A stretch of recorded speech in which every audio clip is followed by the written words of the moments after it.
예수님께서는 마태복음 28장 19절에서 너희는 가서 모든 민족을 제자로 삼으라고 말씀하셨습니다.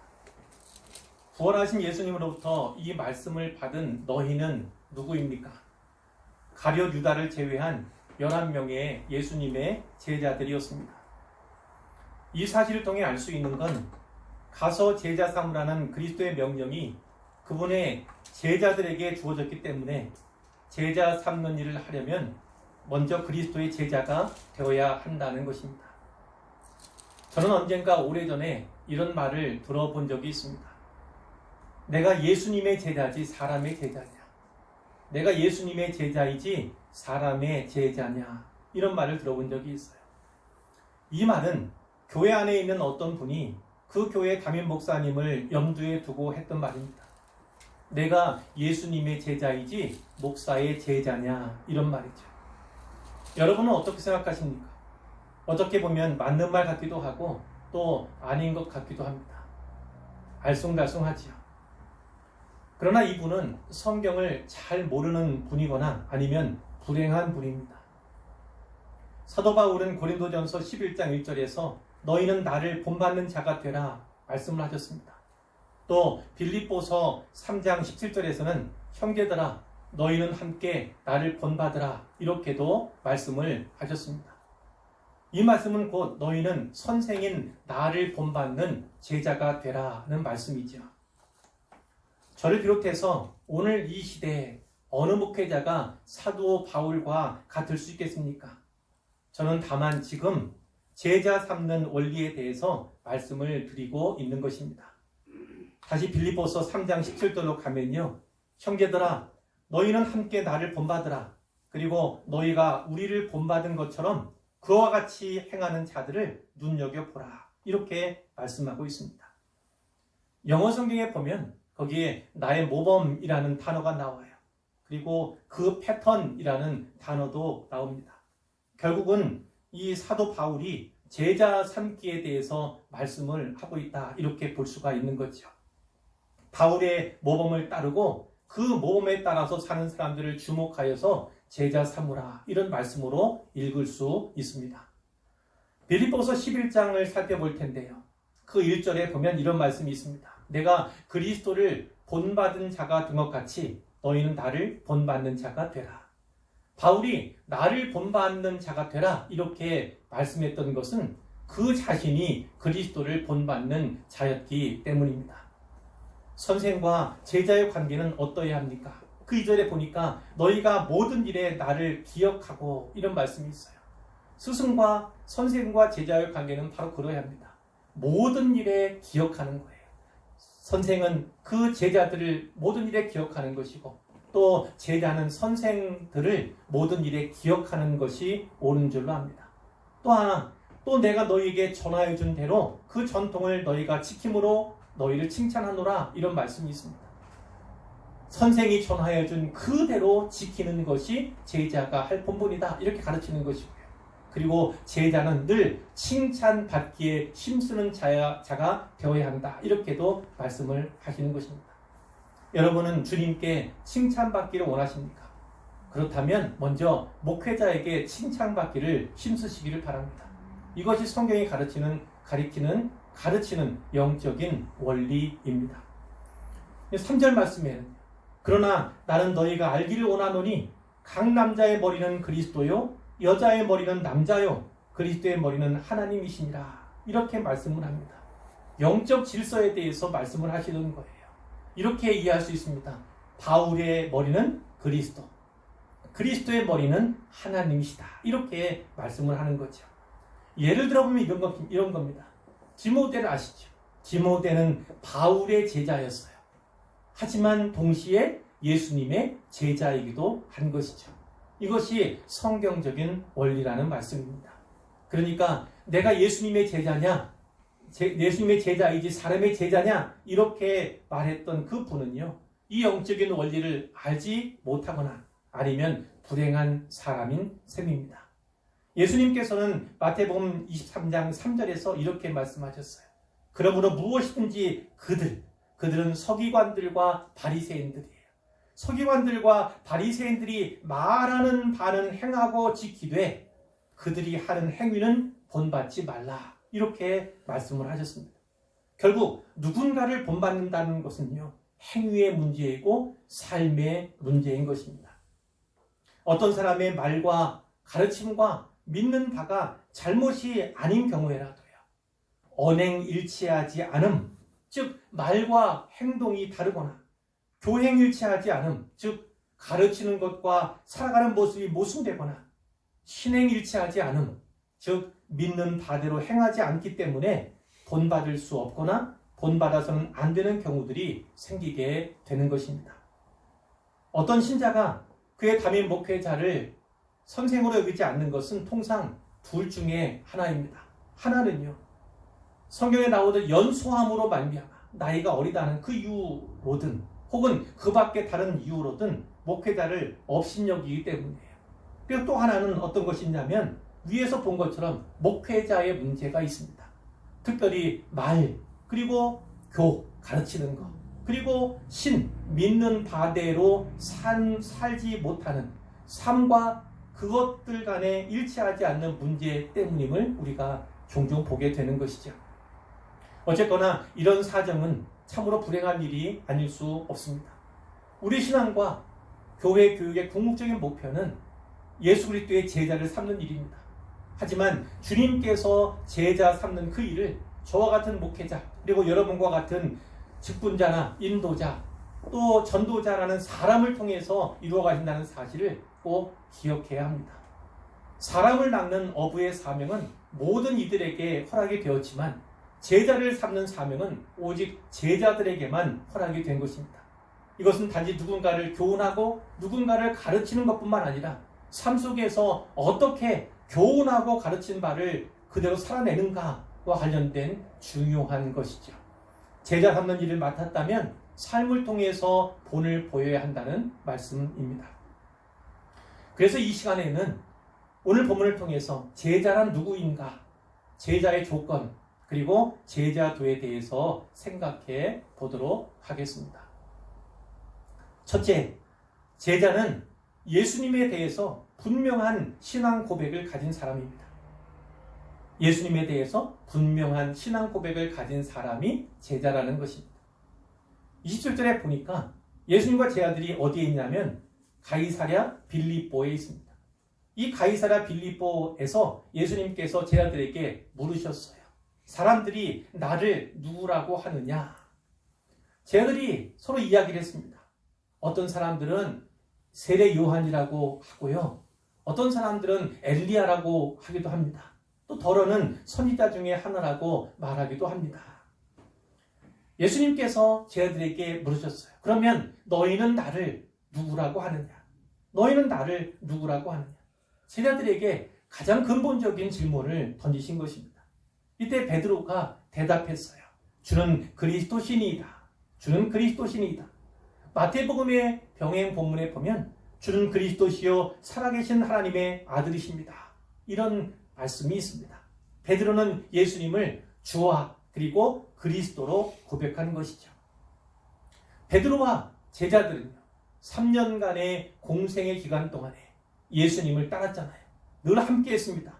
그 경험을 통해서 예수님이야말로 이스라엘이 그렇게 기대하고 바라며 고대하던 그 메시아라는 결론에 이른 것입니다.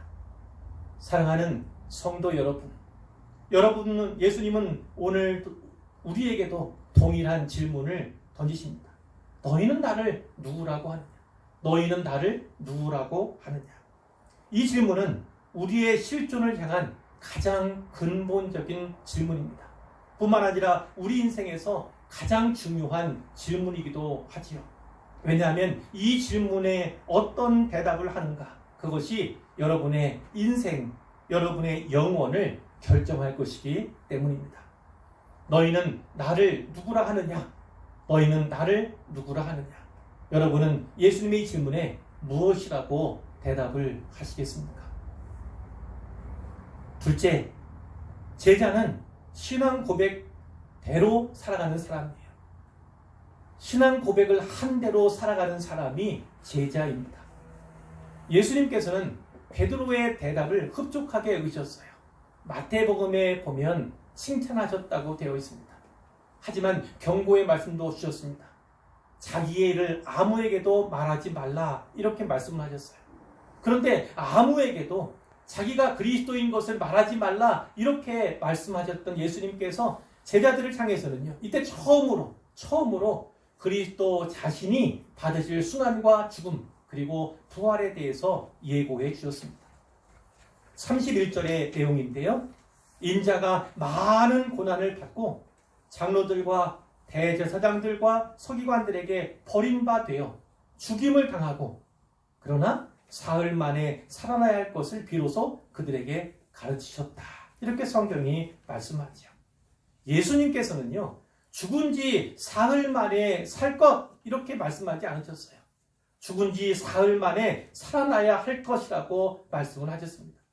마찬가지예요. 예수님은 자신이 많은 고난을 받아야만 하고 정치 및 종교 지도자들에게 버림받아 죽임을 당해야만 하며 그러나 죽은 지 사흘 만에 다시 살아나야만 한다고 말씀하신 겁니다. 예수님은 자기를 향한 하나님의 뜻과 자신이 걸어가야 할 길에 대해서 말씀해 주셨습니다. 그런데 예수님의 이 예고의 말씀이 제자들에게는 큰 충격으로 다가왔던 것 같아요.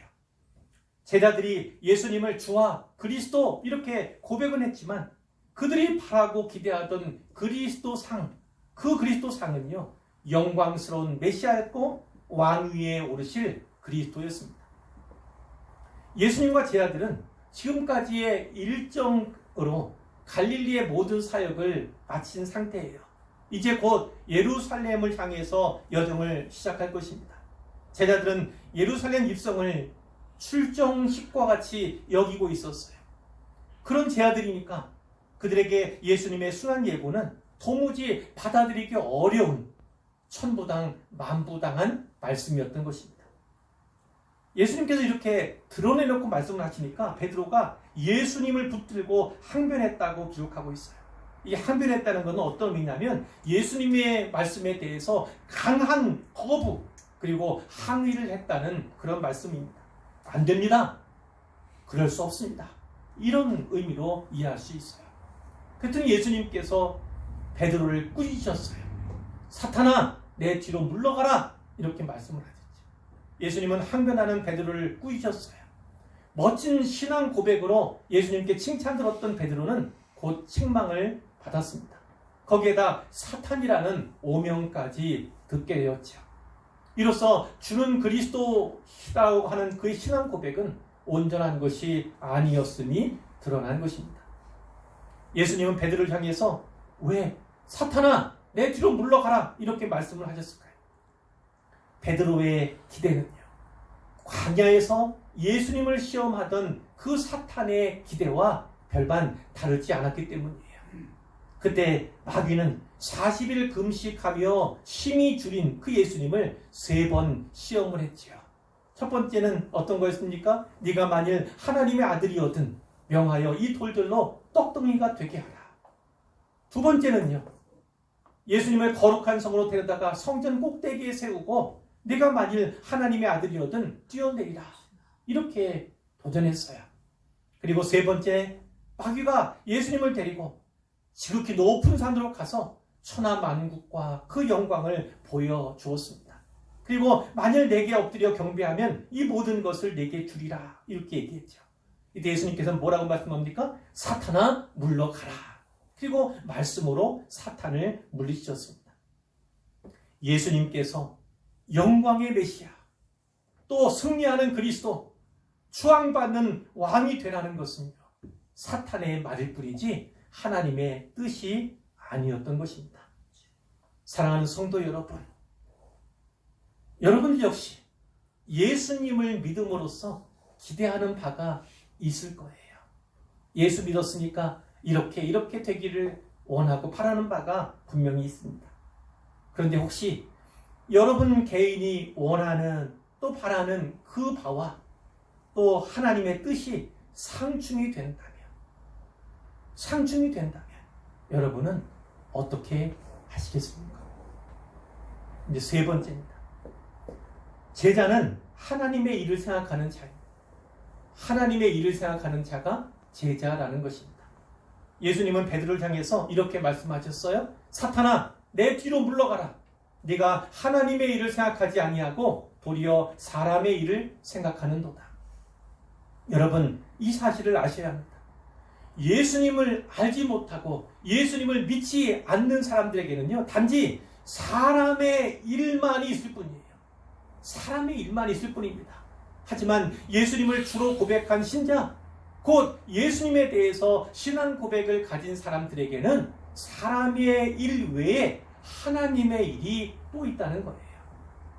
또한 제자라면요, 사람의 일이 아니라 하나님의 일을 생각해야 한다고 예수님께서 말씀해 주시는 것입니다. 하나님의 일이란 게 과연 무엇일까요? 어떤 것이 하나님의 일일까요?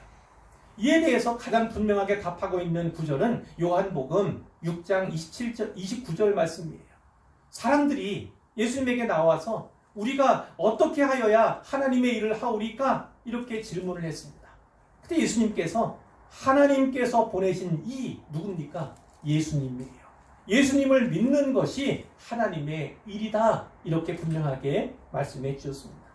이 예수를 믿는다는 건 믿음의 초보도 관계되는 거지요. 그리고 믿음이 진보되고 성장하고 그리고 또 완성되어 가는, 온전해져 가는 그러한 모든 사람까지를 다 포함한다고 볼 수가 있어요. 어떤 사람은 아직 초보의 믿음을 갖고 있지만 또 어떤 사람은 좀 더 온전한 모습을, 그런 믿음을 갖고 있지만, 그러나 어떻든 간에 하나님께서 보내신 주님을 믿는 것이 하나님의 일을 하는 것이다. 예수님께서 이렇게 말씀하셨음을 우리가 기억해야 하죠. 사실 이 사람들, 예수님께 이렇게 질문했던 사람들은요, 예수님을 쫓아서 배를 타고 그리고 오래 걸어서 예수님을 찾아온 사람들이에요. 특별히는 오병이어의 그 기적의 현장에 있던 사람들입니다. 예수님께서는 천국 복음만 전하신 것이 아니라 사람들의 필요를 아셨어요. 그리고 불쌍히 여기셨어요. 그 예수님께서 떡 5개 그리고 물고기 2마리로 남자만 5,000명, 그러니까 약 2만 명이나 되는 그런 무리들을 다 먹이셨고 12바구니의 떡이 남았잖아요. 그 기적을 경험했던 사람들이 예수님을 찾아다니는 거예요. 그런데 예수님께서는 이들을 향해서 뭐라고 말씀하냐면, 너희가 나를 찾는 것은 표적을 본 까닭이 아니요 떡을 먹고 배부른 까닭이다. 이렇게 말씀했어요. 너희가 나를 찾는 것은 표적을 본 까닭이 아니요 떡을 먹고 배부른 까닭이다. 이렇게 말씀했다고요. 표적이 무엇입니까? 영어 성경에 보면요, 미래큘러스 사인 이렇게 되어 있어요. 미라클이라는 단어를 생각할 수 있고 사인이라는 단어를 생각할 수 있는데, 초자연적인 사인이다, 기적의 사인이다, 이렇게 읽을 수 있어요. 중요한 건, 여기서 중요한 건 사인이에요. 사인, 표입니다. 표. 이 사인을 보고 예수님이 누구신가 그것을 알아야 하는 거예요. 그런데 많은 사람들이요, 단지 미러클이죠. 미러클, 기적만을 바라보았던 기적. 예수님께서 원하신 건 그 기적을 통해서 사인, 이 예수님 누구신가에 대해서 알기를 원했던 것인데, 사람들은 그 사인에 관심을 가진 것이 아니라 단지 예수님께서 베풀어 주시는 그 미러클, 그 기적만을 보기를 원했던 것입니다. 오병이어의 기적을 경험했던 이 사람들은요, 예수님을 억지로 붙들어서 임금 삼으려 했어요. 예수님을 자기들의 왕으로 세우면 편리하잖아요.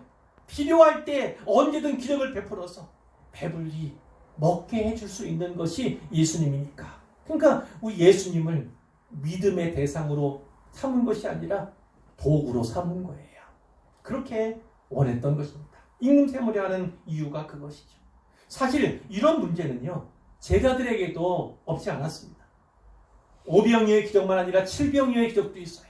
7개의 떡과 2마리의 물고기로 4,000명의 남자들을, 그것도 수없이 많은 사람들을 먹이신, 그리고 7강주리가 남은 그런 사건도 또 있거든요. 그 7병이어의 기적 후에 제자들이 배를 탔는데 남은 떡들을 가져오지 않은 거예요. 수중에 떡 1개밖에 없었습니다. 그랬더니 제자들이 금방 걱정을 해요. 먹을 게 없다고, 떡이 우리에게 없다고 이렇게 걱정을 합니다. 그때 예수님께서 제자들을 향해서 연거푸 아직도 깨닫지 못하느냐, 너희는 아직도 깨닫지 못하느냐, 이렇게 탄식을 하십니다. 예수님은 그 자신이 생명의 떡임을 알기 원하셨지만, 깨닫기 원하셨지만, 제자들은 그 기적의 현장에 있었으면서도, 보고 들었으면서도 그것을 깨닫지 못했습니다. 하나님의 일은요, 또한 하나님께서 행하시는 일을 의미하기도 합니다. 이사야 5장 12절에 보면 그들은 이스라엘, 그 가운데도 유다 거민들인데, 그들이 연회에는 수금, 비파, 소고, 피리, 포도주를 갖추었어도 여호와께서 행하시는 일에 관심을 두지 아니하며 그의 손으로 하신 일을 보지 아니하는도다, 이렇게 말씀을 하고 있습니다. 연회, 잔치, 그래서 어떤 주약을 준비하고 어떻게 좋은 포도주를 준비할까, 이런 데는 관심을 가졌지만 하나님 여호와께서 행하시는 일에는 전혀 관심을 두지 않는다. 영적인 일에는 아무런 관심을 두지 않는다. 하나님께서 그렇게 지적을 하신 거예요. 하나님께서 행하시는 일이 있어요. 우리 눈에 보이지 않고 우리가 잘 알지 못하고 깨닫지 못한다 할지라도 하나님께서는 이 역사의 주인이시고 우리 인생사의 주인이심을 믿으시기를 바랍니다. 하나님의 이름으로 눈에 때로 보이지 않고 우리가 알지도 깨닫지 못하지만 하나님은 분명히 일하고 계신다고요. 또한 하나님의 일은요, 하나님을 위한 일, 하나님의 일은 하나님을 위한 일이기도 하다, 이렇게도 말씀드릴 수 있어요.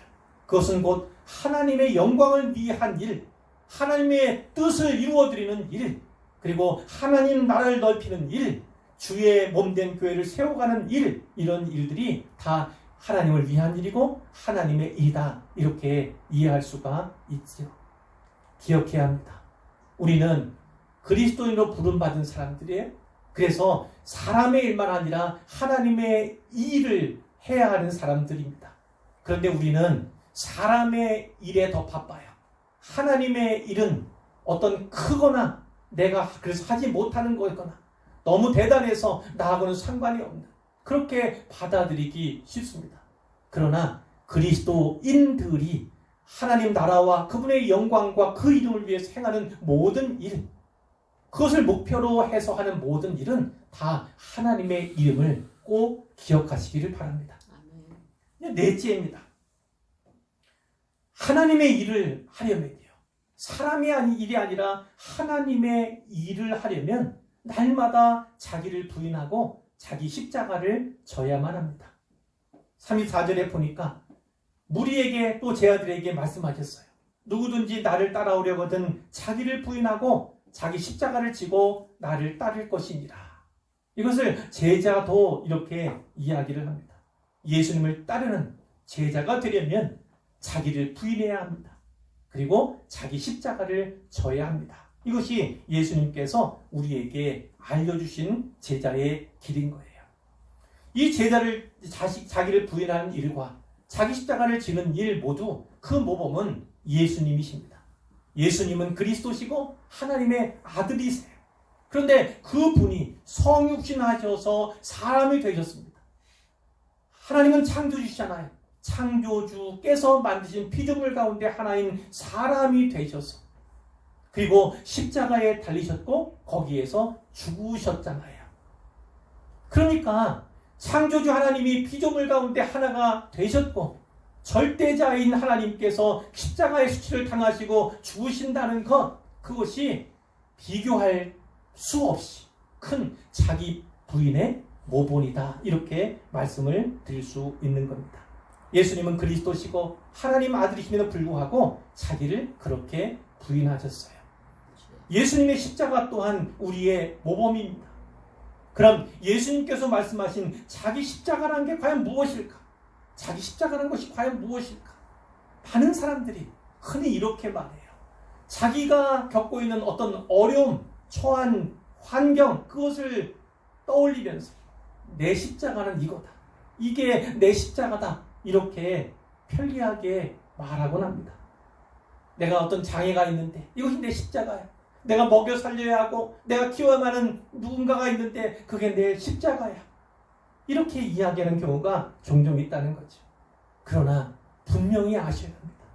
사실 이 자기 십자가는 실제의 십자가예요. 실제의 십자가입니다.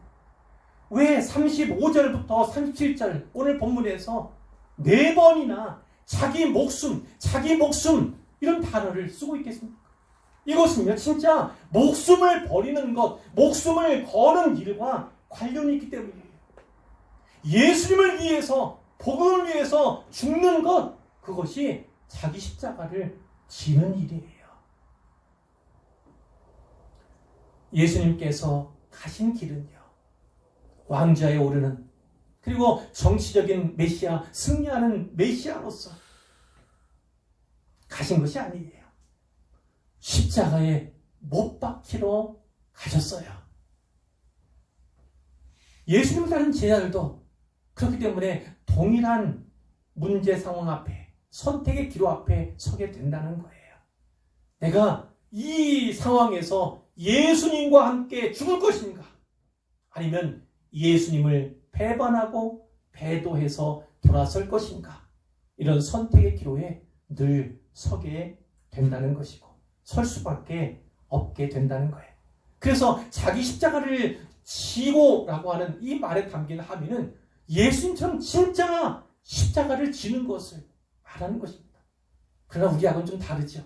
그분은 하나님의 아들이시고 그리스도로서 십자가를 지었지만 우리는 사람으로서, 제자로서 십자가를 진다는 것이, 그것이 다른 이유인 겁니다. 자, 제가 자기 십자가에 대해서 설교할 때 사실은 여러 표현을 쓰고 여러 다른 말씀을 드려요. 왜 그러냐면 이 자기 십자가를 지고 자기를 부인한다는 것이 목회자인 저에게도 평생의 묵상거리이기 때문이에요. 그때 설교를 준비하면서 묵상하면 다른 마음을 하나님이 주시고, 그래서 다른 또 표현으로 또 설교를 하게 되고, 그래서 전혀 그때마다 다른 말씀을 제가 드리고 있는 것을 아시게 될 것입니다. 자, 오늘은 한 가지를 더 말씀드리면요, 자기 십자가는 자기를 십자가에 못 박는 것이다. 자기 십자가를 진다는 건 자기를요, 특별히 자기 자아를 십자가에 못 박는 것을 의미한다고 이렇게 말씀을 드리고 싶어요. 갈라디아서 5장 24절에 보면 그리스도 예수의 사람들은 육체와 함께 그 정욕과 탐심을 십자가에 못 박았느니라, 이런 말씀이 있어요. 예수님을 따라서 진짜 그 육체에 십자가를 져야 하는 것이고요, 뿐만 아니라 그 정욕과 탐심 또한 십자가에 못 박아야 한다. 그것이 성경이 우리에게 가르쳐 주시는 거예요. 적용은 스스로 알아서 하십시오. 오늘과 같이 이 코로나19라고 하는 어려운 시대 상황 가운데서 내가 자기를 부인하는 것이 무엇인가? 자기 십자가를 잘 지는 것이 무엇인가? 어떻게 하는 것인가? 그것에 대해서 여러분 스스로 고민하시기를 바라요. 그리고 묵상해 보시기를 원해요. 생각해 보시기를 원합니다. 그래서 자기를 부인하고 자기 십자가를 잘 지는 노력과 수고를 날마다 하시기를 바라고요.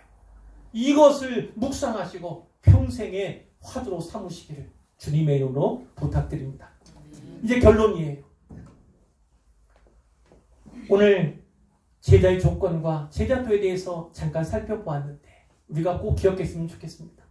제자는 예수님에 대해서 분명한 신앙 고백을 가진 사람이에요.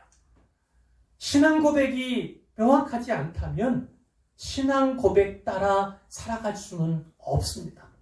그러니까 제일 중요한 건 분명한 신앙 고백을 갖는 것이에요. 예수님을 주와 그리스도로 고백한 베드로, 오늘날 우리는 그 이상으로 고백을 해야만 합니다. 두 번째는요, 제자는 내가 고백한 신앙 고백대로 살아가는 사람이에요. 내가 올바른 신앙 고백을 가지고 있다고 해도요, 그 신앙 고백대로 살아가는 것은 쉬운 일이 아니에요. 우리는 죄성을 가진 사람들이고 우리가 살아가는 이 세상 또한 죄로 가득한 곳이에요. 죄와 떨어질래야 떨어질 수 없는 그런 관계 속에서 살아가는 것이 인생이라는 말씀이에요. 그러니까 예수님의 보혈, 그분의 십자가를 바라보고 의지하는 수고와 노력이 없으면 그렇게 살아가기가 어렵다는 말씀이죠. 이제 셋째요. 제자는 하나님의 일을 생각하는 사람이라고 말씀을 드렸어요. 예수 믿는 사람들은 영적인 자리에 이제 모이게 된 겁니다. 사람의 일만 아니라 하나님의 일을 생각해야만 하는 그런 존재가 되었다는 것입니다. 그런데 우리는 늘 사람의 일을 생각해요. 하나님의 일을 생각하기보다는요.